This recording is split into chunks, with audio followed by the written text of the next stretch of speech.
Hello दोस्तों, नमस्कार। देखिए कि जैसे आज का टॉपिक है एनुअल हॉरोस्कोप कि भाई वर्ष कुंडली कैसे देखा जा सकता है और ये क्यों महत्वपूर्ण है। मैं ये भी थोड़ा सा बता देता हूँ कि जैसे आप जानते हैं कि जो आपकी कुंडली बनती है वो पूरे जीवन के लिए होती है कि भाई आपके जीवन में क्या क्या होगा। लेकिन वर्ष कुंडली एक विधा है कि ये इसलिए बनाई जाती है कि एक वर्ष के लिए एक कुंडली बनाई जाती है कि उसमें देखा जाए कि उसमें क्या क्या घटनाएं दिखा रही हैं, आपके उस वर्ष क्या क्या होने की ज्यादा संभावना है। तो इसलिए वर्ष कुंडली का निर्माण किया जाता है। अब बात करते हैं कि भाई एक तो ताजिक वर्ष कुंडली होती है, और जो हमारे यहाँ प्रचलित है वैदिक में तिथि प्रवेश उसको कहते हैं। ठीक है, तो दो तरह की वर्ष कुंडलियां बनती हैं। आज जो हम बात करेंगे वो ताजिक वर्ष फल के बारे में बात करेंगे। सबसे पहले एक बात और मैं बता दूं कि ये वर्ष कुंडली किन लोगों के लिए मतलब कह लीजिए कि ज्यादा फलदायी है। ठीक है, ऐसा नहीं कि सबके लिए समान रूप से इसको देखना चाहिए या कब कब ये महत्वपूर्ण हो जाती है। देखिए कि जैसे मान लीजिए कोई व्यक्ति व्यापारी हो, नौकरी पेशा ना हो, शेयर मार्केट हो गया, आए दिन उसको डील करना है। कभी मतलब कोई छोटा क्लाइंट मिल गया, कभी कोई बड़ा क्लाइंट मिल गया, कभी कहीं जाना है। तो उन लोगों के लिए तो ये वर्ष कुंडली बहुत अच्छा परिणाम दिखाती है कि कौन से वर्ष में ज्यादा लाभ होने की संभावना है, कौन से वर्ष में ज्यादा निवेश करने की संभावना है। ये सब उसमें देखा जा सकता है। लेकिन अगर कोई नौकरी पेशा व्यक्ति है जिसकी जो सैलरी है मान लीजिए वो महीने महीने आ रही है, तो फिर इसमें कुछ उसके जीवन में कुछ खास ऐसा परिवर्तन वर्ष कुंडली में नहीं दिखेगा धन के मामले में। तो एक ये चीज है। बाकी एक और चीज है कि जैसे कई बार एक ही महादशा और अंतर्दशा 2 से 3 साल तक रहती है। जैसे मान लीजिए जो बड़े ग्रहों की दशा होती है, जैसे शनि में शुक्र हो गया, ठीक है, शुक्र में आपका शनि गुरु हो गया, या गुरु में बुध हो गया, राहु में शनि हो गया, ये सब जो दशाएं हैं, ये सब दशाएं 2 2 साल 3 3 साल तक रहती हैं। तो ऐसे में मान लीजिए कि आपने दशा देखी, आपने सोचा कि हाँ इस दशा में विवाह होने की संभावना है।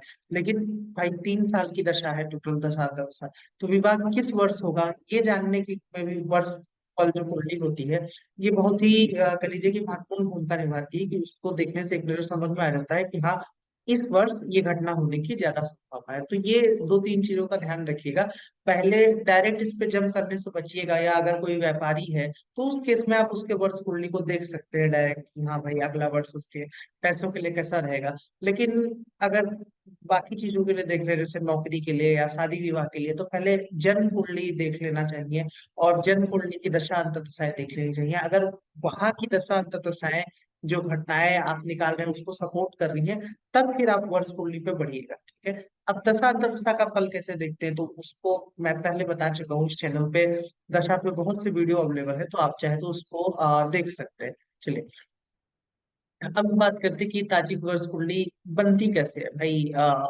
इसको बनाया कैसे है। तो कुछ नहीं करना है, मतलब बहुत ही सिंपल इसकी गणना होती है, और सॉफ्टवेयर में भी आपको मिल जाता है आसानी से। आपके जन्म कुंडली में, ठीक है, सूर्य जितने अंश का बैठा है, जैसे मान लीजिए कि मेरा मिथुन लग्न है और मेरी कुंडली में जो सूर्य बैठा है वो आपका 5 डिग्री का बैठा है। तो जब भी कभी भी अगले वर्ष सूर्य 5 डिग्री का और मान लीजिए 2 कला का बैठा है, 2 मिनट का, 5 डिग्री और 2 मिनट का मेरा सूर्य बैठा है कर्क राशि में। तो जब भी कभी भी अगले वर्ष सूर्य उसी अंश पे आएगा 5 डिग्री 2 मिनट का, तो उस समय जो लग्न चल रहा होगा वही लग्न कुंडली आपकी वर्ष कुंडली हो जाएगी। तो ये 1 साल तक वैध रहती है। इसको बनाना बहुत सिंपल है। ठीक है, कुछ ऐसा गुणा गणित करने की जरूरत नहीं है, सॉफ्टवेयर में इजी वे में मिल जाता है। जैसे एक उदाहरण के लिए मैं आपको समझाती हूँ कि जैसे इस कुंडली में देखिए कि आ, यहाँ पर देखिए कि इनका सूर्य कर्क राशि में, ये मेष लग्न की कुंडली 1 डिग्री का बैठा है। तो अब आगे जितने भी वर्ष आएंगे, जब भी कभी सूर्य जो है वो कर्क राशि में गोचर करेगा, 1 डिग्री 14 मिनट का ये बैठा है। तो जब भी कभी भी 1 डिग्री 14 मिनट का सूर्य आएगा, तो उस समय जो ही लग्न चल रहा होगा, बस वो कुंडली जो है कह लीजिए कि आपकी वर्ष कुंडली बन जाएगी। तो इस तरीके से वर्ष कुंडली का निर्माण किया जाता है। इसमें कुछ ऐसा बहुत गुणागणित या कैलकुलेशन का भाग नहीं है। ठीक है, चलिए हम इसको आगे बढ़ाते हैं। अब भाई इसका फलित क्या है, मतलब ये चलिए वर्ष कुंडली हम बना तो लिए, लेकिन इसका फल क्या कहेंगे। तो देखिए कि सबसे पहले आपको क्या देखना है कि जन्म कुंडली के कौन से भाव की राशि आ, जो है आपके लग्न में पड़ रही है वर्ष कुंडली है। जैसे मान लीजिए कि ये एक पत्रिका है, तो इसमें मैंने देखा कि भाई यहाँ पर कर्क राशि से इनकी वर्ष कुंडली उदित हुई है, तो मुझे देखना है कि जो कर्क राशि है वो इनके कुंडली में कौन से भाव में पड़ रही है। तो पता चला कि चौथे भाव में पड़ रही है। तो अगर चौथे भाव में पड़ रही है तो चौथे भाव से इसका मतलब कि चौथे भाव की राशि से आपका वर्ष आरंभ हो रहा है, जो कि एक शुभ संकेत है। अगर केंद्र त्रिकोण की राशि आ जाए, धनेश धन भाव और लाभ भाव की राशि आ जाए तो अच्छा माना जाता है। और वही मान लीजिए कि 6 8 12 की, जैसे मान लीजिए कि इनके वर्ष, इनका जो वर्ष लग्न है वो कन्या राशि से शुरू होता है या वृश्चिक से शुरू होता है या फिर मीन से शुरू होता है, तो इसका मतलब कि 6 8 12 भाव की राशि से वर्ष शुरू हो रहा है, तो उस वर्ष थोड़ा सा संघर्ष रह सकता है। तो ये एक बेसिक पहला कह लीजिए कि इसका फलित देखा जाता है। वो मैंने बता दिया कि 6 8 12 की राशि को उस वर्ष संघर्ष को दर्शाता होता है। फिर एक और लाइन देखिए, द्विजन्माजन भी उस वर्ष संघर्ष को दिखाता है। ये क्या होता है द्विजन्माजन? तो देखिए कि द्विजन्माजन वो होता है कि जब मान लीजिए कि जो आपकी लग्न कुंडली है, लग्न में जो राशि लगी, जैसे देखिए कि इनका कुंभ लग्न है, तो अगर किसी वर्ष कुंडली में कुंभ लग्न ही आ जाए, या जैसे मान लीजिए जो लग्न है, जैसे मान लीजिए कि मेरा मिथुन लग्न है, तो वर्ष कुंडली में भी मिथुन लग्न ही आ रहा है, तो इसका मतलब कि वो द्विजन्माज, ठीक है, कि आपका दोबारा एक आप मेष लग्न पैदा होकर के आए थे, तो आप लेकर के आए थे और वर्ष कुंडली में भी मेष आ गया। और ये जब अच्छा नहीं माना जाता है, मतलब अगर ऐसा आ जाए तो ये वर्ष थोड़ा सा संघर्षपूर्ण बीतता है। कुछ रोग हो सकता है, कुछ मृत्यु कष्ट हो सकता है, परेशानी हो सकती है, शारीरिक कष्ट हो सकता है। आप सब अपना अपना देखिएगा, मतलब पिछले उसमें चेक करके मुझे बताइए कि ये आपको डेफिनेटली मिलेगा कि जिस भी वर्ष कुंडली में आपका द्विजन्मा जन्म आया है, आप पाएंगे कि वो वर्ष थोड़ा सा अच्छा नहीं गया, स्ट्रगल रहा। तो ये एक चीज इसमें कह लीजिए कि देखी जाती है, और ये आप बता भी सकते हैं। जैसे मान लीजिए कोई आया तो आप आगे देख करके बता सकते हैं कि हाँ इस वर्ष ध्यान रखना, क्योंकि कभी ना कभी ये पड़ेगा, ठीक है। हर 10 12 साल में एक बार तो पड़ ही जाता है, और कुछ लोग का तो लगातार 2 2 बार पड़ जाता है, या एक बार छोड़ के, जैसे अभी द्विजन्मा जन्म पड़ा, फिर अगले साल चलो कुछ राहत हुई, फिर उसके बाद पड़ गया। तो ऐसे भी कई बार किस्मत से हो जाता है, तो वो भी कह लीजिए कि एक चीज है। लेकिन ये मैंने बता दिया कि ये कह लीजिए कि उतना अच्छा नहीं माना जाता है। उसके साथ एक और चीज ध्यान रखिएगा, जैसे अगर सेम नक्षत्र भी हो जाए तो वो और खराब माना जाता है। जैसे इनका जन्मा देखिए कि ये सतविसा नक्षत्र में है, तो अगर ये जो वर्ष कुंडली बनी है इसमें भी जन्मा सतविसा नक्षत्र में होता तो ये और भी ज्यादा खराब होता। तो कहने का मतलब है कि अगर लग्न और जन्मा सेम चीज रिपीट कर रहे हैं जो आपकी जन्म कुंडली में है, तो वो अच्छा नहीं माना जाता है, साथ साथ अगर ये रिपीटेशन आ रहा हो तो। ठीक है, तो ये एक चीज हो गई। फिर इसके बाद आता है मुंथा। ठीक है, क्योंकि भाई वर्ष फल हम पढ़ रहे हैं और मुंथा का विचार नहीं करेंगे तो फिर क्या ही वर्ष फल पढ़ा है हमने। तो मुंथा सबसे पहले है क्या, ये समझ लीजिए कि मुंथा एक इमेजिनरी पॉइंट है, काल्पनिक बिंदु है, जो आपकी वर्ष कुंडली में जो जो जो जन्म कुंडली रहती है उसमें सबसे पहले वो लग्न में रहता है, और हर वर्ष एक राशि आगे बढ़ जाता है। अब इसका क्या मतलब हुआ, जैसे जो मेरा जो जन्म कुंडली है, आप समझिए कि वो आपके पहले वर्ष की कुंडली है, वो पहला वर्षफल ही होगा, क्योंकि वहां से ही हम गणना शुरू करते हैं। तो अब उसमें हो गया क्या कि जैसे मान लीजिए कि कर्क लग्न की कुंडली है, तो उसमें कर्क राशि में जो पहले भाव में पहले वर्ष मुंथा रहेगी। ठीक है, अगले वर्ष कोई भी कुंडली बने, मान लीजिए कि चाहे वृषभ लग्न की बने चाहे मिथुन लग्न की बने, लेकिन अगर मेरा कर्क लग्न है तो मुझे ये पता है कि अगले वर्ष क्योंकि मुंथा एक राशि आगे बढ़ जाएगी, तो कर्क से सिंह में चली जाएगी, तो अगले वर्ष जो भी कुंडली बनेगी उसमें सिंह राशि जहां पर होगी वहां पर हम मुंथा लिख देंगे। कहने का मतलब है, जैसे देखिए कि ये जो कुंडली हम आपको दिखा रहे थे, इसमें देखिए कि इसमें जैसे मैंने अभी आपको बताया कि मुंथा हमेशा जो पहला वर्ष होता है जो कि आपके जन्म कुंडली का होता है उसमें हमेशा पहले भाव में होती है।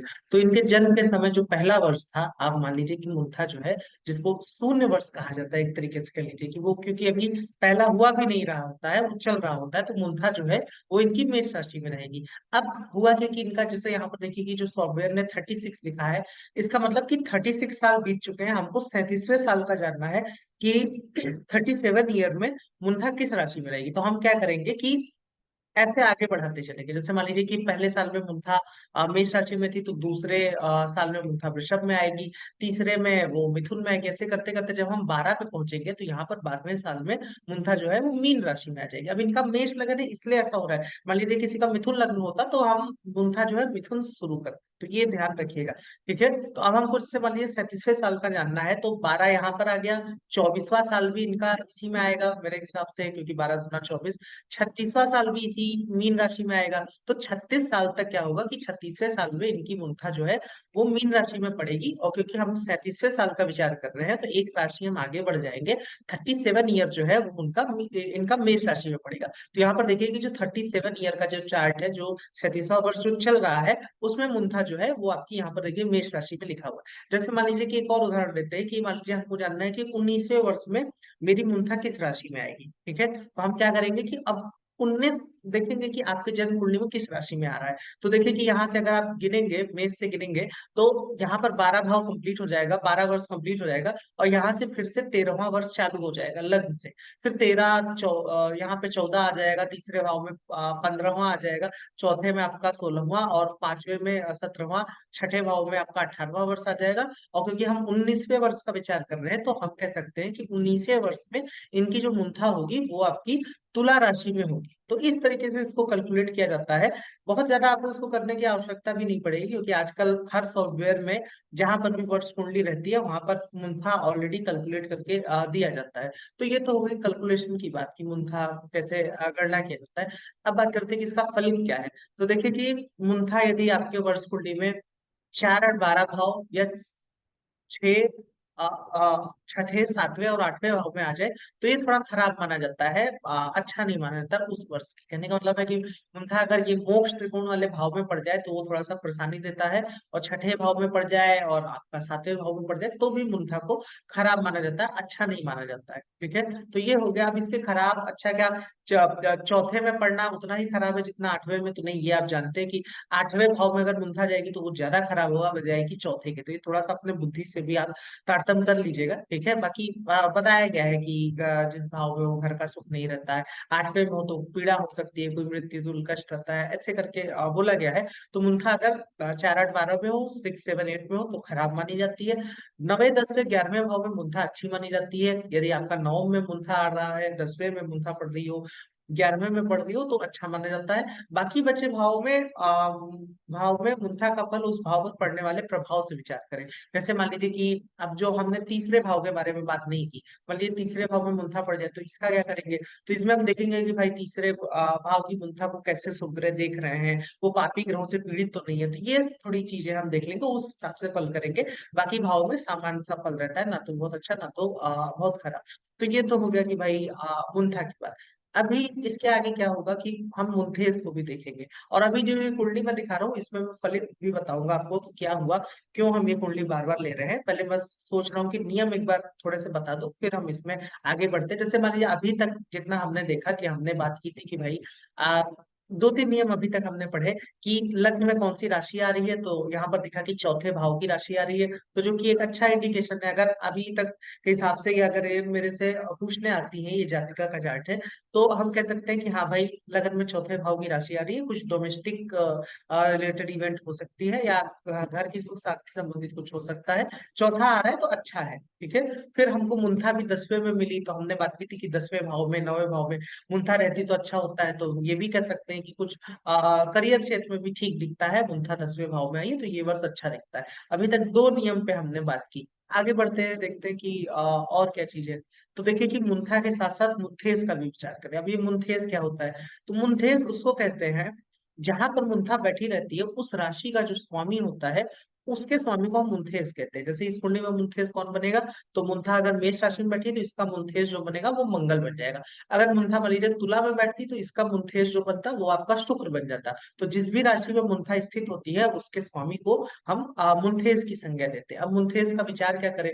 तो देखिए कि यदि मुंथेस, ठीक है, वर्ष कुंडली का अकारक ग्रह बन जाता है तो जहां स्थित होता है उसके फल की हानि करता है। ठीक है, और यदि मुंथेस आपका वर्ष कुंडली का कारक ग्रह बन जाता है तो जहां स्थित होता है उसके लिए अच्छा फल करता है। जैसे अब इसमें क्या, इसका मतलब क्या हुआ कि देखिए कि मुंथा इनके मेष राशि में स्थित है तो इसका जो स्वामी बना मंगल, आप जानते हैं कि कर्क लग्न के लिए वो कारक होता है भाई। ये मंगल पंचम का स्वामी होता है, दशम का स्वामी होता है, लगन का मित्र है। तो ऐसे केस में ये जो मुंथेस बना, ये कह लीजिए कि अगर बलवान बैठा होगा और ये देखिए कि कुछ का बैठा है, तो हम कह सकते हैं कि हाँ, अच्छे फल देने वाला है, ये बढ़िया फल देगा। जिस भी भाव में बैठा है उसके लिए भी अच्छा दिखाता है। ठीक है, जैसे सप्तम भाव में बैठा है मुंथेस और लगन कुंडली का कारक होकर के, जो वर्ष कुंडली आई है उसका एक कारक ग्रह होकर के बैठा है, तो हम सप्तम के लिए अच्छा फल कह सकते हैं कि भाई सप्तम संबंधित कुछ फल मिल सकता है। ठीक है, और अच्छा फल मिलते हुए देखा जा सकता है। तो ये हम कह लीजिए कि कह सकते हैं। वही अगर मान लीजिए कि अभी जो इनकी मुंथा होती, वो मान लीजिए कि मकर राशि में पड़ जाती, इसमें होती, या फिर आपकी कह लीजिए कि कुंभ में होती, तो इस लग्न के हिसाब से जो शनि बनता है वो इस कुंडली में घोर अकारक ग्रह बनता है, कारक ग्रह नहीं बनता है। ठीक है, समझ में आ रहा है ना कि कर्क लग्न की कुंडली में शनि अकारक बनता है। और ऐसे केस में शनि जहां पर बैठा होगा, ठीक है, जैसे मान लीजिए इस कुंडली में शनि छठे भाव में बैठा है, तो हम कहेंगे केस मुकदमा के लिए उतना अच्छा नहीं है, मत पड़िएगा इस वर्ष में। या मान लीजिए कि ये शनि चौथे में बैठा है, तो हम कहेंगे कि चौथे को खराब कर सकता है। तो मुंथेस यदि कुंडली का कारक हो, बलवान हो तो अच्छा है, अकारक हो तो जितना कमजोर हो वो अच्छा फल देता। तो इस तरीके से आप मुंथेस का भी विचार कर सकते हैं कि मुंथेस कौन बना, कारक अकारक जरूर एक बार को देख लीजिएगा। ठीक है, चलिए आगे बढ़ाते हैं। अगर आपकी ज्योतिष में रुचि है, आप ज्योतिष सीखना चाहते हैं, तो आप हमारे कोर्स ज्वाइन कर सकते हैं। अक्टूबर से एडवांस एस्ट्रोलॉजी का कोर्स नया स्टार्ट हो रहा है। तो यदि आपको इसको ज्वाइन करना है, तो मैं नीचे डिस्क्रिप्शन बॉक्स में, कमेंट बॉक्स में रजिस्ट्रेशन का लिंक दे दूंगा, आप वहां से चाहे तो रजिस्टर कर सकते हैं। चलिए इसको आगे बढ़ाते हैं। अब देखिए कि यहाँ तक हमने तीन चार नियमों की बात की, एक बार मैं फिर से बता देता हूँ कि कर्क राशि उदित हुई, जो जन्म कुंडली के चौथे भाव की राशि है, जो कि बहुत अच्छा है।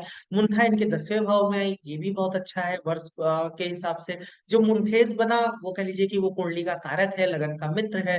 ठीक है, तो और उच्च का बैठा है, बलवान बैठा है, वक्री भी है, सप्तम भाव में बैठा है, तो हम कह सकते हैं कि भाई मुंथेस भी ठीक ठाक बैठा है, बली होकर के बैठा है, लग्न कुंडली का कारक भी है, तो वो भी मतलब कि वर्ष अच्छा जाने की संभावना दिखाता है। अब क्या अच्छा होगा, तो भाई मुंथेस सप्तम भाव में बैठा है, तो सप्तम संबंधित कुछ अच्छे फल मिल सकते हैं। ठीक है, ये हम कहेंगे। अब अच्छा हम क्यों कह रहे हैं, क्योंकि ये ध्यान रखिए, क्योंकि ये मंगल लगन का मित्र है, इस कुंडली का कारक है, तो ये कारक अगर आप भी ध्यान में रखिएगा, और न सिर्फ कारक है बल्कि बलि होकर के बैठा है, तो ये एक चीज हुई। तीन नियमों पे अभी तक हमने दृष्टि कह लीजिए कि चर्चा कर ली। अब हम बात करते हैं ताजिक दृष्टियों के बारे में। जैसे देखिए कि जो हम पराशरी दृष्टियां पढ़ते हैं, वो ऐसा नहीं कि जैसे इसमें ऐसा नहीं कि भाई मंगल है, वो आप जानते हैं कि चौथे देखता है, सातवें देखता है और आठवें देखता है, तो हम कहते हैं कि बस मंगल जो है वो शुक्र को अपनी आठवीं दृष्टि से देख रहा है। ऐसा नहीं है, क्योंकि ये यवन का कॉन्सेप्ट है। ठीक है, तो इसमें हमको दृष्टियां भी वही लेनी पड़ेगी, ताजिक वाली। तो अब ताजिक दृष्टियां कैसे देखी जाती है, इसको पहले आपको समझना होगा। तो देखिए कि बड़ा सिंपल सा है। इस समय क्या कीजिए कि परासी दृष्टि को एकदम अपने दिमाग से हटा दीजिए, उसको भूल जाइए। ठीक है, अब देखिए क्या लिखा हुआ है। एक दूसरे से ग्रह केंद्र में बैठे ग्रह आपस में एक दूसरे को शत्रु दृष्टि से देखते हैं। ठीक है, इसमें दृष्टियां भी मित्र और शत्रु होती है, भी मैं बताऊंगा। अब जैसे इसका मतलब क्या हुआ, जैसे मान लीजिए कि इस कुंडली में कहा गया कि एक दूसरे से केंद्र में बैठे ग्रह आपस में एक दूसरे को शत्रु दृष्टि देखते हैं। तो कहने का मतलब है कि जो गुरु है वो मंगल को देख रहा है, मंगल गुरु को भी देख रहा है। ठीक है, ये गुरु आपका बुध को देख रहा है, राहु को देख रहा है, सूर्य को देख रहा है। सूर्य, क्योंकि भाई सूर्य से राहु भी केंद्र में बैठा है, तो उसी भाव में बैठा है, तो सूर्य भी राहु को देख रहा है, बुध को देख रहा है। बस ये सब की जो दृष्टियां हैं आपस में, ये कह लीजिए कि शत्रु दृष्टि है, मित्र दृष्टि नहीं है। अब ये तो इतने सारे ग्रह हो गए, इसका फल कैसे कहेंगे भाई, ये तो बहुत कंफ्यूजन हो जाएगा। तो अभी मैं बताऊंगा, पहले दृष्टि आप समझ लीजिए, फलित इसका कैसे फल किया जाए, वो एक छोटा सा योग है, उसके माध्यम से मैं इसको आपको समझाऊंगा। तो समझ में आया ना कि केंद्र में बैठे ग्रह आपस में एक दूसरे पे शत्रु दृष्टि से देखते हैं। तो जैसे मान लीजिए कि अगर मैं कहूँ कि मंगल किस किस ग्रह को देख रहा है,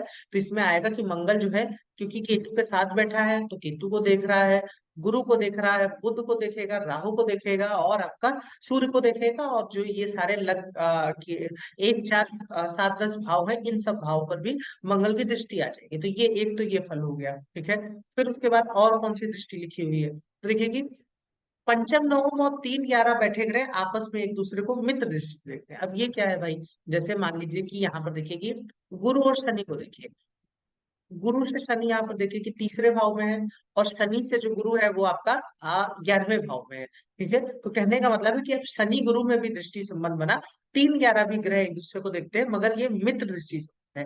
केंद्र वाले में कहता है कि वो शत्रु दृष्टि संबंध था, और ये वाला जो है ये मित्र दृष्टि संबंध है। और पंचम नवम भी मित्र दृष्टि संबंध होता है। जैसे यहाँ पर देखिए कि शुक्र और शनि एक दूसरे से पंचम नौ में बैठे हैं ना। शुक्र से शनि भाई पांचवें बैठा है, और शनि से शुक्र जो है वो नौवें बैठा है। तो ये भी कह लीजिए कि एक तरीके से दोनों ग्रह आपस में देख रहे हैं, लेकिन ये जो है ये मित्र दृष्टि से देख रहे हैं। तो एक तो ये चीज हो गई, समझ में आया कि केंद्र में बैठे ग्रह आपस में एक दूसरे को देखते हैं तो वो शत्रु दृष्टि से देखते हैं। पंचम नवम बैठे हो, तीन ग्यारह बैठे हो, एक दूसरे को देखेंगे तो वो मित्र दृष्टि से देखेंगे। और दो बारह या छह आठ बैठे हो तो उसको समदृष्टि कहते हैं। जैसे अब इसका क्या मतलब हुआ, जैसे मान लीजिए कि यहाँ पर देखिए कि जो शुक्र है और जो मंगल है, ठीक है, आप अगर शुक्र से मंगल को गिनेंगे तो मंगल छठे है, और मंगल से शुक्र को गिनेंगे तो ये आठवें है। तो ये छठे आठवें पड़ गए। तो इसमें बोला गया कि छठे आठवें अगर ग्रह बैठे हो तो एक दूसरे को समान दृष्टि से देखते हैं, सम दृष्टि से देखते हैं। और दो बारह भी बैठे हो, जैसे मान लीजिए कि यहाँ पर देखिए कि शुक्र से जो सूर्य है वो आपका बारहवें भाव में है, और सूर्य से शुक्र जो है दूसरे भाव में है। तो ये दोनों भी कह लीजिए कि दो बारह में आ गए। तो ये जो दृष्टि है इसका नाम कहा गया कि दो बारह बैठे हो या छह आठ बैठे हो तो वो समदृष्टि होता है, ठीक है। ये हमारी बात हो गई। अब इसका फलित क्या है भाई, ये शत्रु मित्र ये तो हर ग्रह हर तरह से देखेगा। तो एक बात मैं बता दूं कि जो मेरे गुरु मुझे पढ़ाते थे वो कहते थे कि समदृष्टि का कोई मतलब नहीं है, ठीक है। जैसे मान लीजिए कोई ग्रह, जैसे कोई व्यक्ति है, ठीक है, हम मैं जा रहा हूँ, या तो वो मेरा मित्र है तो ठीक है कोई संबंध है, मेरा शत्रु है तो चलिए एक संबंध है कि भाई हाँ मेरा हानि करेगा। अब एक अनजान आदमी है वो, भाई समानता का रिश्ता है ना, कि वो सम है मेरे लिए, ना तो शत्रु है ना तो मित्र है। तो उस केस में हम उसका प्रभाव क्या लेंगे, तो सम दृष्टि का कोई अर्थ नहीं। समझ में आया कि समान दृष्टि का कोई फल नहीं है, ये बताया गया है, लेकिन इसका कोई फल नहीं होता। आपको जो मेन काम है वो काम है मित्र दृष्टि का और शत्रु दृष्टि का, ठीक है। तो इसको थोड़ा सा ध्यान में रखिए। अब बारी आती है कि भाई ग्रह अगर ऐसा बोला जाता है कि शत्रु दृष्टि से देखें तो अच्छा नहीं है, बुरा है, और मित्र दृष्टि से देखें तो फिर वो अच्छा है। लेकिन जो इसमें अगेन जो मेरे गुरु ने बताया था कि संबंध होना मायने रखता है। अगर कारक ग्रह शत्रु दृष्टि से देखें तो भी वो इतना खराब नहीं है, वहीं अकारक ग्रह मित्र दृष्टि से देखें तो भी खराब है, बस शत्रु दृष्टि की तुलना में थोड़ा कम खराब है। कहने का मतलब है कि अगर मान लीजिए कोई अकारक ग्रह है, जैसे इस कुंडली में देखिए कि शनि जो है वो अकारक बनता है, और शनि जो है वो गुरु को देख रहा है, तो इसके लिए खराब है, ठीक है, अच्छा नहीं है, क्योंकि वो कुंडली का अकारक है। और वही मान लीजिए कि मंगल इस कुंडली में कारक बनता है, ठीक है, मंगल इस कुंडली में कारक बनता है, और मंगल जो है वो गुरु को देख रहा है, भले शत्रु दृष्टि से देख रहा है, तो भी कह लीजिए कि वो उसके लिए अच्छा ही करेगा, इतना बुरा नहीं करेगा। तो कहने का मतलब है चाहे दृष्टि शत्रु हो चाहे मित्र हो, इससे कोई फर्क नहीं पड़ता, संबंध होने से फर्क पड़ता है। और फर्क ये पड़ता है कि जिससे भी जिस ग्रह का संबंध बन रहा है वो उसके लिए बेनिफिक है या फिर मेलिफिक है। जैसे मान लीजिए कि यहाँ पर देखिए कि जो शनि है, ठीक है, शनि इस कुंडली में विशेष तौर पे आकारक बनता है, तो शनि जिन भी ग्रहों को शत्रु या मित्र दृष्टि से देखेगा उनके लिए खराबी करेगा, अच्छा नहीं करेगा। तो ये बात को थोड़ा सा ध्यान में रखिएगा, ठीक है। चलिए अब हम इसको आगे बढ़ाते हैं।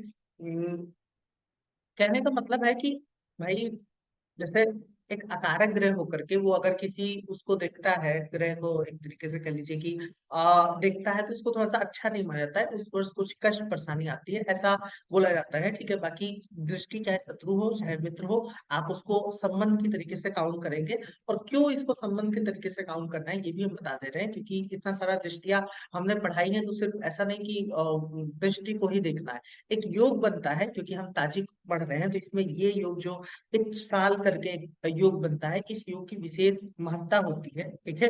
वैसे तो योग बहुत है, लेकिन इसको समझ लीजिए क्योंकि ये एक योग बहुत काम का है हर वर्ष कुंडली में। बाकी फिर योग आप बाकी चाहे बाद में कहीं से भी पढ़ लीजिए, कोई ऐसा दिक्कत नहीं है। तो देखिए कि अब ये योग कैसे बनता है, तो इसका पहला जो कंडीशन है वो ये है कि जब ग्रह एक दूसरे पर ताजिक दृष्टि से देखें या ताजिक दृष्टि डालें। कहने का मतलब है कि भाई कोई ग्रह एक दूसरे से 4-10 बैठा हो, या फिर कह लीजिए कि आपका 3-11 बैठा हो, ठीक है, जो शत्रु और मित्र वाली दृष्टियां बताई थी, सम वाला इसमें आपको नहीं लेना है, ठीक है। जो चाहे आप शत्रु दृष्टि ले लीजिए चाहे मित्र ले लीजिए, सम दृष्टि नहीं लेनी है आपको। जब धीमा चलने वाला ग्रह ज्यादा डिग्री का हो और तेज चलने वाला ग्रह कम डिग्री का हो, अब ये क्या मतलब हुआ, मतलब ये हुआ कि भाई देखिए इस साल पहले होता क्या, इसको थोड़ा सा समझ लीजिए। इस साल का मतलब होता है मिलन, कि भाई हम जो है मिलाप करने जा रहे हैं, ठीक है। जैसे यहाँ पर देखिए कि अगर हम मान लीजिए मंगल है, ठीक है, मंगल 12 डिग्री का है और गुरु 19 डिग्री का है, तो क्या होगा, एक समय के लिए मान लीजिए कि ये मंगल जो है वक्री नहीं है, ये मार्गी है, ठीक है, एक बार को मान लीजिए। तो क्या होगा कि मंगल जो है आगे बढ़ेगा और गुरु की तरफ बढ़ेगा, और एक समय ऐसा आएगा कि जब वो गुरु की डिग्रियों को क्रॉस कर देगा, क्योंकि भाई मंगल जो है वो तेज चलता है और वो जो धीमा चलता है। जैसे इस कुंडली में उदाहरण देखिए कि जो चंद्रमा है वो 8 डिग्री का है, और जो शनि है वो वक्री है 10 डिग्री का। इसका मतलब कि चंद्रमा शनि की डिग्री की ओर बढ़ रहा है, शनि को देख भी रहा है, और शनि जो है चंद्रमा की ओर बढ़ रहा है। तो इसको बोलते हैं कि इत्साल होना, कि भाई एक दूसरे से ग्रह जो है वो मिलान कर रहे हैं, मिल जाएंगे। तो अगर मिल जा रहे हैं तो इसको माना जाता है कि ये एक तरीके का इत्साल योग है, ठीक है। उस भाव संबंधित फल मिलने के लिए आसानी रहती है। अब इत्साल कब बनता है, तो वही एक दूसरे को ताजी दृष्टि से देखे, शत्रु या मित्र वाली सम वाली नहीं लगानी इसमें। और एक चीज और, जब धीमा चलने वाला ग्रह ज्यादा डिग्री का हो और तेज चलने वाला ग्रह कम डिग्री का हो, ठीक है, क्योंकि ये कॉन्सेप्ट भी आप ध्यान में रखिएगा। ऐसे मान लीजिए अभी हम इसको उल्टा करते हैं, ठीक है, कि भाई हम कहें कि जैसे इसमें देखिए कि सूर्य और चंद्रमा भी एक दूसरे पे दृष्टि डाल रहे हैं, ठीक है, लेकिन सूर्य की डिग्री 1 है, चंद्रमा की डिग्री 8 है। तो अब ऐसे में क्या हुआ कि जो चंद्रमा है वो सूर्य से आगे निकल चुका है, ठीक है, और अब चंद्रमा जो है सूर्य की डिग्री को छोड़ेगा, सूर्य चंद्रमा में मिलन नहीं होगा। तो इसीलिए जरूरी है कि जो धीमे चलने वाले ग्रह है वो हमेशा आगे रहे, और जो तेज चलने वाला ग्रह पीछे रहे, ताकि जो तेज चलने वाला ग्रह है वो आगे बढ़ के जो धीमे चलने वाला ग्रह है उसकी डिग्री को छू ले या फिर अचीव कर ले। जैसे इस कुंडली में देखिए कि चंद्रमा 8 डिग्री का है, तो विद इन एक दिन कह लीजिए कि 5-6 घंटे में वो शनि की जो 10 डिग्री है उसको टच कर लेगा, वहां पर पहुंच जाएगा, तो इन दोनों का मिलन हो जाएगा। अभी अगर इसका उल्टा कर देगी, भाई शनि जो है 8 डिग्री का होता, चंद्रमा 10 डिग्री का, तो इसका मतलब कि अब ये दोनों एक दूसरे से दूर जा रहे हैं, पास में नहीं है। एक दूसरे को देख तो रहे हैं लेकिन दूर जा रहे हैं, तो फिर इत्साल योग नहीं बनेगा। इत्साल योग के लिए ये जरूरी है कि ग्रहों का आपस में मिलन हो रहा हो। तो ये एक कह लीजिए की बात हो गई। इसमें लेकिन एक और फैक्टर है, ठीक है, इसका भी हमको ध्यान रखना जरूरी होता है। जैसे भाई ग्रह एक दूसरे से चलिए मिलेंगे तो, लेकिन उनके बीच कितनी दूरी होनी चाहिए। जैसे मान लीजिए कि यहाँ पर हम देखते हैं कि अब देखिए कि अ, जो सूर्य है वो 1 डिग्री का है इसमें, और जो गुरु है वो 19 डिग्री का है, ठीक है। तो इसका मतलब कि 19 दिन में तो सूर्य जो है गुरु से मिल जाएगा, लेकिन हम इसको क्या इत्साल मान लेंगे? तो ऐसा नहीं है। इत्साल लेने के लिए ग्रहों के मध्य एक निश्चित दूरी होनी चाहिए। उससे ज्यादा दूरी पे ग्रह होगा तो फिर कह लीजिए कि वो उसके दीप्तांत से बाहर हो जाएगा। दीप्तांत का मतलब होता है कि ग्रह का प्रभाव कितने रेंज में आ रहा है। तो अगर उस रेंज में वो नहीं आ रहा है तो फिर हम उसको इत्साल नहीं कहेंगे। अब इसको कैसे देखते हैं भाई, रेंज को हम कैसे कैलकुलेट करेंगे? तो देखिए कि ग्रहों के दिक्तांश बताए जाते हैं, जैसे सूर्य का 15, चंद्रमा का 12, मंगल का 8। इसका मतलब क्या होता है कि जैसे भाई अगर मंगल 8 बताया गया, तो मंगल जहां भी आपकी कुंडली में बैठा है वहां से 8 डिग्री आगे और 8 डिग्री पीछे उसका प्रभाव रहेगा, वो उसको देखेगा, ठीक है। तो ये कहा जाता है। तो जैसे मान लीजिए कि किसी कुंडली में शुक्र और शनि का इत्साल हो रहा है, ठीक है, मान लीजिए कि किसी कुंडली में शुक्र और शनि साथ में बैठे हैं, उनका कह लीजिए कि साल हो रहा है। जैसे इसी कुंडली में देखिए कि एक बार को हम मान लेते हैं कि जैसे देखिए कि शुक्र जो है वो इसमें 14 डिग्री का है, और शनि जो है वो 10 डिग्री का है, ठीक है। वैसे तो इसमें साल नहीं हो रहा है क्योंकि शुक्र आगे बढ़ चुका है, ठीक है। शुक्र जो है वो शनि को क्रॉस नहीं करेगा, शनि से आगे बढ़ चुका है, और शनि शुक्र से पीछे जा रहा है, तो इस साल नहीं है। लेकिन एक बार को मान लेते हैं कि इस शुक्र की डिग्री जो यहाँ पर 14 लिखी हुई है, हम मान लेते हैं कि 14 की जगह पर इस शुक्र मान लीजिए 1 डिग्री का होता, 14 डिग्री के ना होता। तो अब के केस में क्या हो रहा है कि हमें लग तो रहा है कि हाँ भाई इस साल हो रहा है, क्योंकि भाई शुक्र जो है वो आगे बढ़ेगा और शनि पीछे आ रहा है, तो इस साल दिखाई तो दे रहा है। लेकिन क्या हम इसको एक साल लेंगे? तो देखिए कि इसको हमको जोड़ना पड़ेगा, कि भाई इसमें क्या बताया गया कि जब भी दो ग्रहों का आप इत्साल देखें तो दोनों ग्रहों के दीप्तांशों को जोड़ ले, ठीक है, जो यहाँ पर दीप्तांश दिए गए हैं, ठीक है, उन दोनों को जोड़ लीजिए। तो जैसे यहाँ पर देखिए कि जो शुक्र का दीप्तांश था वो 7 बताया गया है, और जो आपका शनि का है वो 9 बताया गया। तो हमने शुक्र का जोड़ा और प्लस शनि का जोड़ा, 9 7 यहाँ पर 16 आ गया। फिर कहा गया कि उसको 2 से भाग कर दीजिए, तो जितने डिग्री का आएगा यानी कि 8 डिग्री आया। तो यदि दोनों ग्रह के मध्य, जिन दोनों ग्रह का आप देख रहे हैं, उनका दीप्तांश का जो योग है उसका आधा, यदि उतनी दूरी का गैप है तब तो वो इत्साल बनेगा। अगर उतनी दूरी का गैप नहीं है तो फिर वो कह लीजिए कि इत्साल जो है वो योग नहीं बनेगा। तो ये दीप्तांश का कॉन्सेप्ट याद रखिएगा। जैसे अब इस कुंडली में अभी हमने माना था कि शुक्र मान लीजिए 1 डिग्री का है, शनि 10 डिग्री का है, तो इसमें कह लीजिए कि करीब करीब 9 डिग्री का अंतर आ जाएगा, तो ये इत्साल नहीं बनेगा, ठीक है। अब मान लीजिए कि हमको कैलकुलेट करना है कि भाई चंद्रमा और शनि के बीच में क्या इत्साल बन रहा है, हम इसको जोड़ के देखते हैं। तो हमको क्या करना है, सबसे पहले हम देखेंगे कि भाई धीमे चलने वाला ग्रह आगे है। हाँ भाई धीमे चलने वाला ग्रह 10 डिग्री का है, और जो तेज चलने वाला ग्रह है उसकी डिग्री धीमे चलने वाले ग्रह से कम है। तो भाई हमारी कंडीशन तो फुलफिलमेंट हो गई ना, इसका ध्यान रखिएगा। जैसे देखिए, पहली कंडीशन है कि भाई या तो शत्रु दृष्टि हो या मित्र दृष्टि हो। तो यहाँ पर देखिए कि चंद्रमा और शनि एक दूसरे से केंद्र में बैठे हैं, 4-10 की स्थिति है, तो दृष्टि तो है, शत्रु दृष्टि ही सही। ठीक है, फिर दूसरी कंडीशन थी कि भाई धीमे चलने वाला ग्रह आगे हो, तो भाई शनि देखिए कि आगे बैठा है, चंद्रमा जो है पीछे है, चंद्रमा की डिग्री कम है। अब जो तीसरी कंडीशन है कि दोनों ग्रह एक दूसरे के दीप्तांश में आने चाहिए, तो अब दीप्तांश हम कैसे कैलकुलेट करेंगे, तो उसके लिए देखिए कि हम क्या करेंगे कि चंद्रमा का दीप्तांश लेंगे 12 और शनि का लेंगे आप 9। तो 12 और 9 कितना होता है, तो 21 होता है। ठीक है, तो 21 होता है, तो 21 का हम कह दीजिए कि आधा करेंगे। जब 21 का हम आधा करेंगे तो वही 10.5 डिग्री का रेंज आ जाएगा। तो हमको देखना है कि शनि और जो चंद्रमा है, क्या उसके बीच में 10.5 डिग्री से ज्यादा की दूरी तो नहीं है। तो हमको दिखता है कि भाई चंद्रमा 8 डिग्री का है, शनि 10 डिग्री का है, तो ज्यादा से ज्यादा 2 डिग्री का अंतर है, तो इसका मतलब कि इत्साल हो रहा है, वो करीब से इत्साल होता है। तो इस तरीके से इसको देखा जाता है। तो ये तो चलिए इत्साल हो गया।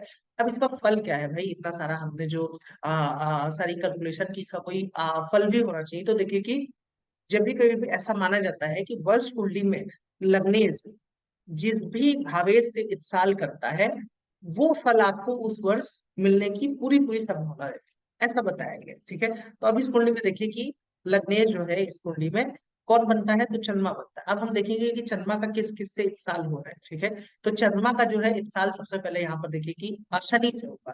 ठीक है, तो शनि से अगर इत्साल हो रहा है, तो शनि जो है किन भाव का स्वामी होगा, तो आप देखिए कि शनि जो है वो सप्तम का स्वामी है और अष्टम का स्वामी है। हमने अभी बताया था कि भाई अकारक ग्रह से इत्साल हो जाए, एट्थ लॉर्ड से इत्साल हो जाए, तो फिर वो अच्छा नहीं माना जाता है। लेकिन हमें बाकी के पॉइंट अच्छे मिले थे, वो आप ध्यान में रखिए। जैसे हमने पहले बात की थी ना कि इस कुंडली में देखिए कि चौथे भाव से राशि आ रही है, कर्क राशि आ रही है, जो कि जन्म कुंडली में चौथे भाव की राशि है।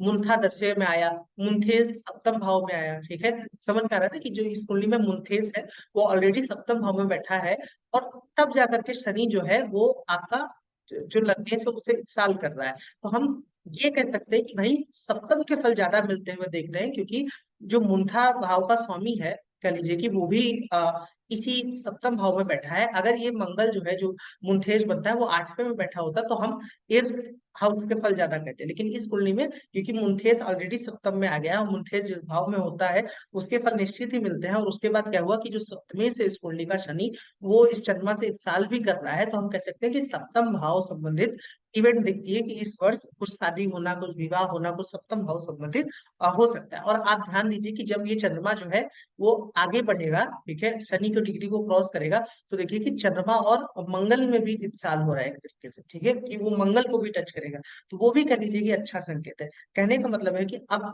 हम कह सकते हैं कि हाँ भाई, इस कुंडली में दिखता है कि निश्चित रूप से सप्तम भाव में कह लीजिए कि सप्तम भाव में मुंथेश गया, सप्तमेश का जन्म से साल हो रहा है, तो सप्तम संबंधित इवेंट हमको दिखती है। अब हम बता रहे हैं कि हुआ क्या कि इस वर्ष जातिका का विवाह हुआ। ये कुंडली किसकी है, तो ये कुंडली है मशहूर अभिनेत्री प्रियंका चोपड़ा जी की। ठीक है, उनका जो विवाह हुआ था वो 2018 में हुआ था, दिसंबर में। ठीक है, तो उस वर्ष इनका देखिए कि कितना वर्षफल कुंडली लगती हुई दिखाई दे रही है कि पहले मुंथेज इसमें आया सप्तम भाव में, और कुंडली का कारक होकर के बैठा है, चौथे भाव की राशि यहाँ पर आई। ठीक है, मुंथा जो है दशम भाव में पड़ा, और सप्तमेश अगेन जो है लगने से इस साल कर रहा है। ठीक है, लेकिन क्या वर्ष कुंडली से ये सब कुछ हो गया था, दशा वगैरह जो हम पहले से पढ़ते आ रहे थे, देखते आते, उसका कोई काम नहीं है? तो ऐसा नहीं है, उस समय ऐसा था कि मैंने दशा भी देखी थी, शुक्र में गुरु की दशा चल रही थी आई थिंक, या गुरु में शुक्र, ऐसा था। ठीक है, तो आप देखिए कि गुरु में शुक्र या शुक्र में गुरु, गुरु सप्तम भाव में बैठा है, शुक्र सप्तमेश है, तो विवाह इंगित तो हो ही रहा था। और फिर वर्ष कुंडली में वो चीज वेरीफाई हो गई, तो वो चीज ऑटोमेटिक कह लीजिए कि हो गई। तो इस तरीके से आपको तोड़ तोड़ के हाँ कह लीजिए कि देखना है। चलिए अब हम एक और कुंडली लेते हैं। ठीक है, इस कुंडली में मान लीजिए कुंडली है। ठीक है, मेरे पास प्रश्न आया कि क्या इस वर्ष मेरी नौकरी लग सकती है, उसके लिए आप क्या देखते हैं? ठीक है, तो हम सबसे पहले वर्ष कुंडली को देखेंगे कि भाई वर्ष कुंडली में जो पहला नियम था कि कौन से भाव की राशि लग्न में आ रही है, तो यहाँ पता चला कि कन्या राशि लग्न में आई। ठीक है, जो कि कुंडली के नवम भाव की राशि। तो ये तो चलिए बहुत अच्छा हो गया। ठीक है। फिर हम ये भी देखते हैं कि और एक बात कि लग्न में बैठे ग्रह का भी प्रभाव होता है कि भाई लगन में कौन सा ग्रह आया है उसको भी देखा जाता है, लेकिन पहली प्रायोरिटी जो है अगर इत्साल मिल जाए तो आप इत्साल को देंगे। इत्साल कह लीजिए कि हाईएस्ट उसकी प्रायोरिटी होती है। ठीक है। तो अब हम देखते हैं कि इस कुंडली में जो अगला नियम था हमारा कि मुंथा को देखते हैं। तो मुंथा को देखते हैं तो भाई मुंथा 11वें भाव में है। हमने बताया था कि 11वें भाव में मुंथा, तो ये बहुत अच्छा होता है, कोई इतना खराब नहीं है। फिर हम देखते हैं कि भाई मुंथेस कौन बना, वो कुंडली का कारक है अकारक है। तो जो मुंथेस है वो कह लीजिए कि चंद्रमा बना। चंद्रमा इस कुंडली में जो कन्या लग्न की कुंडली है उसमें कोई ऐसा विशेष बुरे भाव का स्वामी नहीं बनता, ना कोई ऐसा बहुत अच्छे भाव का स्वामी बनता है, ना तो त्रिकोणाधिपति है, ना 6 8 12 का स्वामी है। तो इनके लिए चंद्रमा सम सा है, ना कोई बहुत कारक है ना कारक है। बस इस कुंडली में क्या हुआ कि मुंथेस क्योंकि अष्टम भाव में गया है, ठीक है, तो कुछ अष्टम संबंधित भी इवेंट हमको दिखाई देती है। ठीक है। मंगल के साथ भी बैठा है, थोड़ा मुंथेस जो है वो परेशानी में है, तो वो भी एक चीज। अब हम आते हैं कि अब हम सब इस साल देखेंगे कि क्या जो लग्नेश है, ठीक है, जो बुध बना, उसका इस साल किस किस ग्रह से हुआ है। ठीक है। तो हमको देखना है कि सबसे पहले किससे मिलेगा, ये कह लीजिए कि इस बुध से सबसे पहले कौन मिलेगा, किससे इस साल होगा, ये हमारी पहली प्रायोरिटी होती है। तो हम देखते हैं कि बुध को भाई कौन कौन सा ग्रह देख रहा है। तो हमको पता चलता है कि भाई शुक्र देख रहा है और यहाँ पर बुध है। बुध शुक्र का कह लीजिए कि जो जो गति है वो समान ही रहती है। तो उस केस में, ऐसे केस में आप क्या कीजिए कि जिस समय की कुंडली है, जिस दिन की कुंडली है, उस दिन में जाकर के गोचर पढ़ाइए और देखिए कि क्या वास्तव में शुक्र बुध से मिल पा रहा है कि नहीं। ऐसे केस में आप कह नहीं सकते कि भाई इस साल हो रहा है, आपको देखना पड़ेगा वहां पर जाकर के, तो वो भी एक तरीके की बात है। ठीक है। और हम देखते हैं तो भाई बुध और गुरु पर भी आपस में दृष्टि है, बुध जाकर के गुरु से मिलेगा। लेकिन डिग्री डिफरेंस आप देखिए कि बुध 12 डिग्री का है, गुरु 23 डिग्री का है, तो 11 डिग्री का डिफरेंस है, जो कि थोड़ा ज्यादा ही है, कम नहीं है। तो वो भी एक चीज बात है। अब इसमें देखिए कि चंद्रमा को देखिए तो चंद्रमा जो है वो 10 डिग्री का है, 10 50 का है। और जो बुध है इनका 12 है। ठीक है। यानी कि अब बुध और चंद्रमा भी आपस में एक दूसरे को देख रहे हैं केंद्र राशि से। और जो चंद्रमा है वो कह लीजिए कि बस चंद्रमा बुध के बीच में 2 ही डिग्री का अंतर है। और चंद्रमा विद इन 1 घंटे या 2 3 घंटे में बुध की डिग्री को अचीव करेगा। तो जो सबसे पहला जो इस साल हो रहा है लग्नेश का, कह लीजिए कि वो आपका चंद्रमा से हो रहा है। अब बारी आती है कि भाई चंद्रमा कौन बनता है। तो आप देखिए कि इस कुंडली में चंद्रमा लाभेश है। ठीक है। और प्रश्न क्या था, प्रश्न नौकरी का था कि भाई इस वर्ष नौकरी लगेगी कि नहीं। मुंथा भी हमारी लाभ भाव में आई थी। जो वर्ष आरंभ हो रहा था वो नवम भाव के उससे आरंभ हो रहा था। ठीक है। समझ में आ रहा है ना कि ये सब बातों को आप रिलेट कीजिएगा।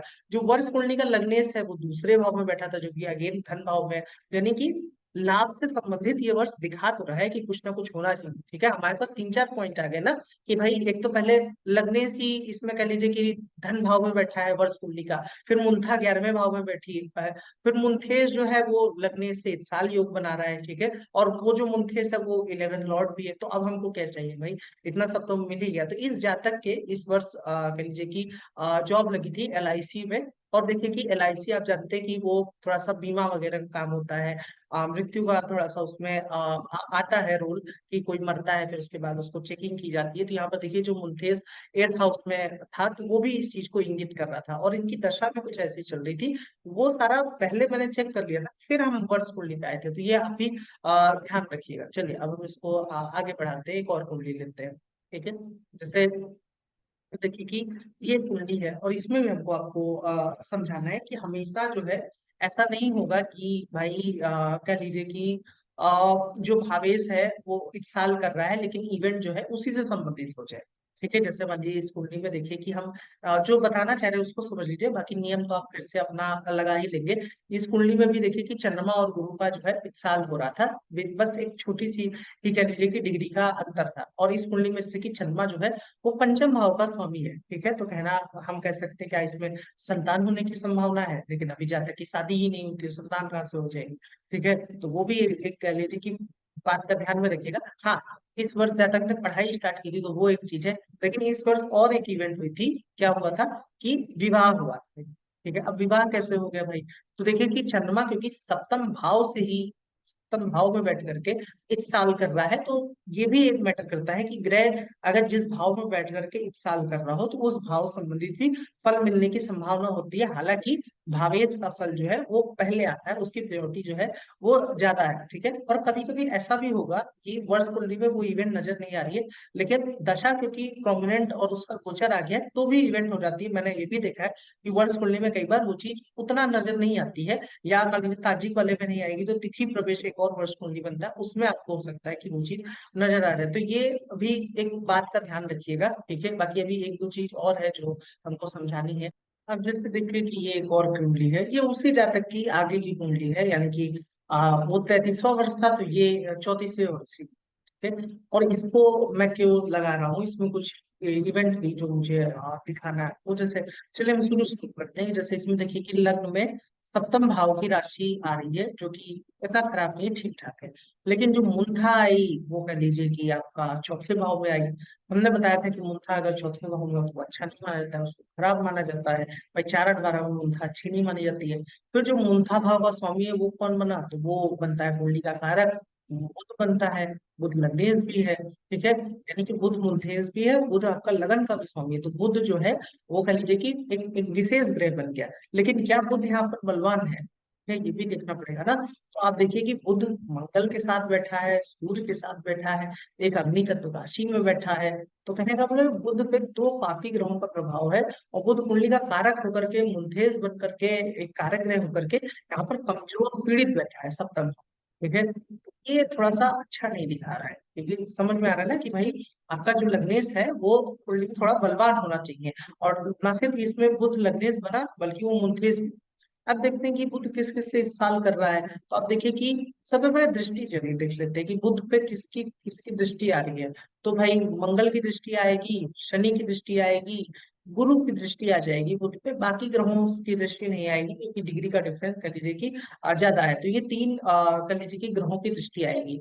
अब इस साल किससे हो रहा है, तो देखिए तो बुध का जो है, बुध क्योंकि भाई 5 डिग्री का है और तेज चलने वाला ग्रह है, तो आगे चल करके वो शनि से मिलेगा, क्योंकि शनि को देख रहा है बुध दृष्टि से। तो शनि से बुध का इस्सार हो रहा है। तो हम क्या कहेंगे कि भाई कह लीजिए कि इस साल हो तो रहा है, लेकिन इसमें फल क्या कहेंगे, शनि नौमेश है, नौम संबंधित फल मिलने चाहिए। तो नौम संबंधित कुछ फल मिले भी, मतलब कह लीजिए जातक फ्लैट लिया, थोड़ा सा कह लीजिए वाइफ को लेकर के एक दूसरी जगह पे सेटल हुए, तो ये कुछ अच्छी चीजें भी थी। क्योंकि भाई जो मुद्दा है वो चौथे भाव में गई, चौथे संबंधित कुछ इवेंट भी हुआ। लेकिन आप ध्यान दीजिए कि जब ये शनि से मिलेगा तो आगे चल करके ये मंगल से भी बुध मिलेगा। ठीक है, हालांकि पहली प्रायोरिटी एक साल की, जो एक साल योग होता है उसमें यही होता है कि पहला बार जो है ग्रह किससे मिला, बस उतना देख करके आपको समाप्त कर देना। लेकिन इसमें भाई अब आगे ही तो जा रहा है ना ग्रह, तो भाई अब शनि को छोड़ के मंगल से भी तो मिलेगा ना, तो हम उसको क्यों नहीं देखें, तो वो भी एक चीज है ना। तो आप देखिए कि बुध जो है वो शनि मंगल दोनों से कह लीजिए कि आगे मिलन कर रहा है, मिलाप कर रहा है। और बीच में दीप्तांश का रेंज भी है। और शनि मंगल कौन बनते हैं, तो आपको कह लीजिए कि छठे के स्वामी बनते हैं, आठवें के स्वामी बनते हैं। तो अब ये कंबाइन हो गया, यानी कि क्लब हो गया कि छठे आठवें दोनों के स्वामी का प्रभाव आ गया। अब लेकिन मंगल इसमें लाभेश भी था, तो हम, और गुरु से भी कह लीजिए कि बुध जो है मिलेगा, तो हम लाभ की बात क्यों नहीं कर रहे, तो हम अगेन कहेंगे कि धन के लिए, क्योंकि जातक थोड़ा सा स्टॉक मार्केट में भी है, तो हम कहेंगे धन के लिए ये वर्ष ठीक रहेगा। तो वो वर्ष अच्छा था पैसे के लिए। लेकिन जो दिक्कत क्या हुई, वो ये हुई कि इस वर्ष जातक का एक ऑपरेशन हुआ, तबीयत उनकी बहुत खराब हो गई पेट में। कह लीजिए कि अब पेट में मतलब वो आंत संबंधी थोड़ी सी दिक्कत आई। अब देखिए कि ये सारा जो पापत्य प्रभाव है लगने से, वो सप्तम भाव में है। सप्तम भाव आप जानते हैं कि पेट से थोड़ा नीचे के भाग का होता है, जठरांग के तरफ का होता है, तो वही वहां पे आंत में थोड़ी सी के प्रॉब्लम आई, उसका ऑपरेशन हुआ। तो वो चीज यहाँ पर दिखा रही है कि सप्तम भाव विशेष रूप से यहाँ पर जो है वो कह लीजिए कि थोड़ा सा परेशानी में है, लगने से ही दो पापी ग्रहों से पीड़ित है, छठे आठवें के स्वामी की उस पर दृष्टि है, तो वो एक प्रभाव यहाँ पर शो हो रहा है। लेकिन क्या इसी भर से ये सारी चीजें हो गई थी, तो ऐसा नहीं था। इनकी कुंडली में दशा भी कह लीजिए कि सूर्य में गुरु भी चल रही थी, जो कि दोनों 6 8 है। हालांकि भाई एक दोनों त्रिकोणाधिपति है, लेकिन 6 8 बैठे, जो कि अच्छा नहीं है। और एक खास बात यह है कि आप जानते हैं कि शनि जो है वो अभी क्योंकि कुंभ में चल रहा है, तो इनके लगने से आठवें चल रहा है। ठीक है, तो वो भी अच्छा नहीं माना जाता है। मतलब शनि लगन से जितना आठवें चले वो खराब करता है, लेकिन उसके तुलना में बहुत ज्यादा खराब शनि जब लगने से आठवें हो तो वो भी खराब चलता है। तो गोचर में तो दो तीन फैक्टर था। ठीक है, और उसमें वर्ष कुंडली भी ये दिखा रही थी कि भाई मुंथेस और जो आपका कह लीजिए कि लग्न का स्वामी है वो पापी ग्रहों से पीड़ित था, 6 8 12 के स्वामियों की दृष्टि थी। तो वो भी कह लीजिए कि एक बात थी ठीक है, तो ये इस तरीके से भी आप इसको जांच सकते हैं। कुछ और पॉइंट है जो इसमें देखा जाता है, इस पे हम आज बात नहीं कर रहे हैं, कभी और इस पे हम बात कर लेंगे, क्योंकि वही है कि टॉपिक बहुत बड़ा है, एक ही वीडियो में इसको नहीं बताया जा सकता। जैसे इवेंट कब होगी, तो इसके लिए ताजिक वर्ष कुंडली में दशाएं बताई गई हैं, लेकिन वही है कि दिक्कत की बात यह है कि कई दशाएं बताई गई, जैसे उद्धर दशा, प्रत्यंती दशा बोलते हैं, पता नहीं ऐसा कुछ नाम है, विंशोती दशा बोला जाता है। वैसे मुद्दा विंशोती दशा मन ज्यादा लगते हुए देखिए, लेकिन कई बार बाकी दशाएं भी लगती हैं, अलग अलग उसके नियम बताए गए हैं कि ये ग्रह बलवान हो तो आपको ये दशा लेनी चाहिए। तो वो एक कह लीजिए कि अलग ही कॉन्सेप्ट है, लेकिन मैं बता दे रहा हूँ कि आप जब ये वर्ष कुंडली क्योंकि देख रहे हैं, तो ये पॉइंट भी आपको पता होना चाहिए। तो दशा इसमें ली जाती है। एक ग्रह इस कुंडली में वर्सेस भी बनता है। वर्सेस क्या होता है, तो वर्सेस जो है उसको बोला जाता है कि ईयर लॉर्ड, यानी कि आपके उस वर्ष का स्वामी। और ऐसा माना जाता है कि वो अगर कह लीजिए कि बलवान हो, जिस भी भाव में बैठे, तो उस भाव संबंधित फल मिलने की संभावना होती है, यानी कि उस भाव संबंधित कह लीजिए कि आपको फल मिल सकता है, वो भाव उस वर्ष जो है वो फ्लरिश कर सकता है, ऐसा बोला गया है। ठीक है, तो वर्सेस का ये फल होता है। वर्सेस कैसे देखें, तो देखिए कि वर्सेस निकालने का मेथड थोड़ा सा लचीला है, जटिल है। ठीक है, और कई बार मैंने ये भी देखा है अलग अलग सॉफ्टवेयर में अलग अलग ग्रहों को वर्सेस भी देंगे, तो वो बल से निर्धारित होता है। इस पे कभी हम और बात कर लेंगे।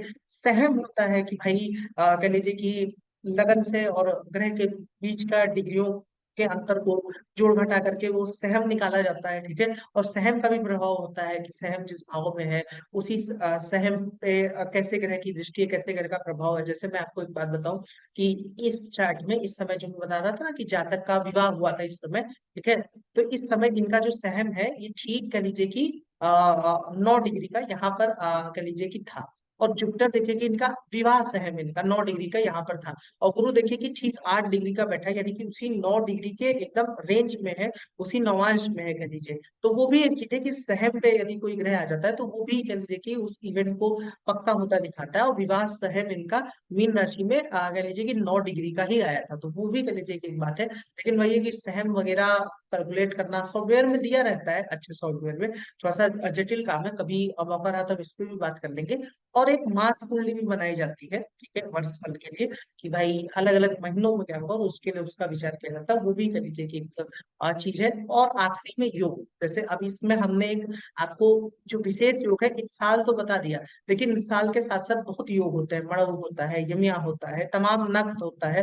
तो ये सारे भी योग हैं, इनका भी विचार किया जाता है। लेकिन वही है कि ये तब फिर पूरा वर्ष कुंडली पे एकदम 4-5 घंटे लग जाएंगे कि बनाने में।